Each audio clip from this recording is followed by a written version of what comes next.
Alright, so there's a lot of talk out there right now about how the Blackmagic Pixus just might be the best value cinema camera on the market.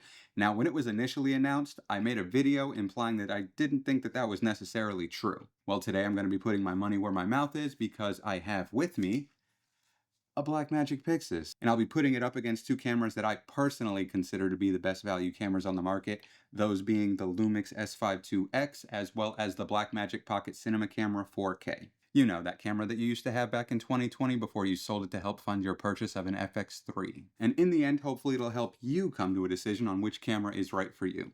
Or not. Either way. Now, my initial impression on the Pixus's build quality is that it feels great. It's got a solid weight to it, and that machined aluminum body really helps inspire confidence that it would survive a fall. However, after a few days' use, there are a few things that bothered me. First off, using a larger BPU with a higher watt hour not only looks really ugly, but it also feels surprisingly janky. Now, I've never used BPU batteries before, so I don't know if this is common or if this is because I'm using these off-brand K-Star batteries, but either way, it doesn't inspire confidence, and honestly, after dealing with them, I kinda wish that they would have just gone with the native V-mount instead of the BPUs. Also, while I'm using a Blackmagic Video Assist as a monitor, and it works fine, I will say that the Pixus feels kinda incomplete without that Pixus monitor. Now, in comparison, the S5 IIX is significantly lighter, and while it does feel solidly built, it doesn't feel like an absolute tank in the same way that the Pixus does. But honestly, I wouldn't want it to. You get a mirrorless camera like the S5 IIX for its lightweight and portability. It's a feature, it's not a bug. Now, the Pocket 4K, on the other hand, feels like a toy compared to both of them. The screen sucks in daylight, the scroll wheel is way too easy to move by accident, the battery life is abysmal, and it looks like a plastic football. However, I've had this camera since 2020, and every single button on it works exactly as it should. And of course, it has Blackmagic's beautifully simplistic menu system, which is always a plus. So the Pixus doesn't have any internal stabilization, and this is what the footage looks like straight out of camera with me doing a walking test. So when put up against the S5 IIX's image stabilization, it looks pretty bad. But when I add gyro stabilization, it still looks pretty bad. And just for the record, I am not shaking the camera on purpose, I just truly suck at tracking shots. Honestly, the only real takeaway from this should be that Lumix's stabilization does a pretty good job, although you do see those warbles in the corner, and that I am truly dependent on a gimbal for tracking shots. Alright, so here's one of those goofy rolling shutter tests where I whip the camera back and forth, and as you can see, it's not performing great. Compared to the S5 IIX, actually, it does perform a bit better though. What may come as a surprise to some people is that the winner here is actually the lowly Pocket 4K. Hashtag Micro Four Thirds is not dead. So for this test, I shot everything in B-RAW, so I bypassed any of the internal noise reduction that exists within the S5 IIX, and despite the same sensor being used in both the Lumix and the Pixus, the Lumix absolutely blows the Pixus out of the water here. Also, when comparing the Pixus to the Pocket 4K, it is better, but it's not as much as you'd think. So it's safe to say that these cameras are definitely better suited to controlled lighting environments and avoiding running gunning at night whenever possible. Now, I've expressed in the past that I have struggled with moire on my S5 IIX, so I was really curious to see how the Blackmagic Pixus would hold up because it already has an OLPF filter installed. So I pulled out the blanket that the Lumix struggled with previously on this shoot, and it struggled again. However, when I tested the Pixus, it held up beautifully. I even tried shaking the blanket a bit just to get something to show, but there was really next to nothing to speak of. On its face, the Pixus and the S5 IIX have very similar anamorphic features. They can both shoot full frame open gate and have a Super 35 4x3 size crop, and of course they have all the standard D-squeeze options. However, there are a few ways that they differ. First off, the Pixus can shoot its open gate in B-RAW, while the Lumix can only capture it in 420 and H.265.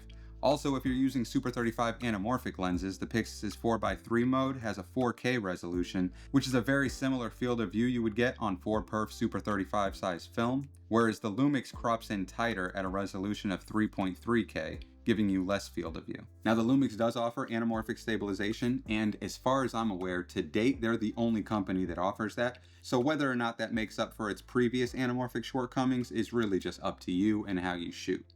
The Pocket Camera, on the other hand, while it does have a 4:3 mode, it's cropping in on an already small sensor, giving you a 2.7K resolution. So while the Pocket 4K is not optimal for shooting 2x anamorphic or just anamorphic in general, it's really not the worst option out there.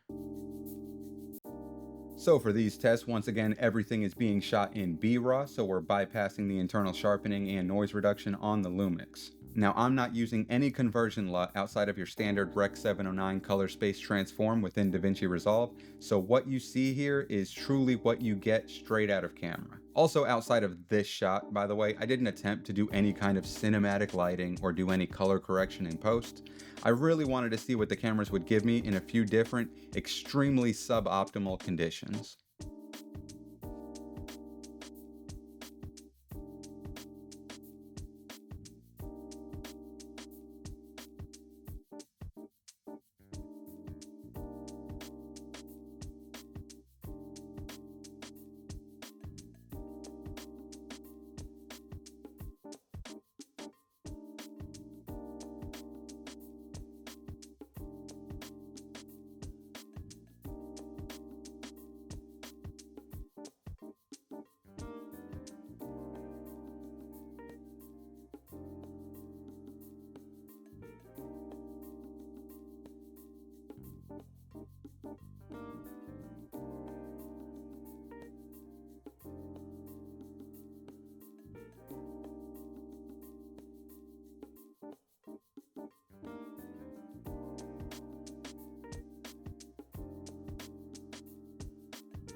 So like I said, this is straight out of camera. I didn't do any white balance adjustment to try to get them to match a little bit better. I just wanted to see what it would look like straight out of camera. One thing that you may notice right off the bat is that the skin tones in the Blackmagic cameras are definitely leaning a bit more on the warmer side. So I'm just literally using the overhead practical light, which is why you have this awful aspect of her skin tone. Whereas on this side, I'm using a tube light set to the 5600. So this is definitely a more neutral look.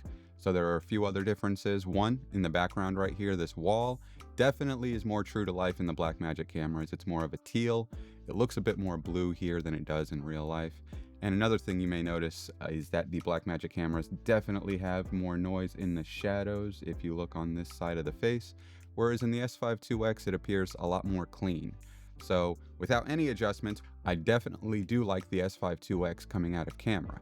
However, after color adjustment, I actually think I prefer the Blackmagic Color Science. The Pocket is definitely a bit more muddy in the shadows down here, and its 4K sensor does have noticeably less detail, but I don't know, I'm kind of getting like a 16mm look here. I think the Pixis was easier to get to a result that I wasn't completely disappointed with, but the S5 IIX also looks really good. I just did have problems balancing this magenta side of her face with this like greenish orangish side. I tried to get them to match, but it was actually rather difficult. At least for me, because I'm terrible at color grading, but this is what you get. All right, so when we look at these shots, the Pixis, while once again is a little bit noisy, it comes in really neutral. I really like the look coming out of the Pixis, whereas when we switch over to the S5 IIX, there is an awful awful green tint. However, after color grading, I think they all look really good. There's a bit more contrast in the S5 IIX and less noise than in the Pixus. This is definitely more of a neutral look. And once again, the pocket, the colors do always appear a little bit murky and muddy, but overall, I mean, outside of the fact that I missed focus completely, I'm doing this by myself, I'd say that they all match up pretty good. This shot right here, it's extremely noisy on the Pixus, whereas it's pretty clean here on the S5 IIX once again. So this is what it would look like with a quick little grade on it and some noise reduction. This is as much as I wanted to push the noise reduction on the Pixus.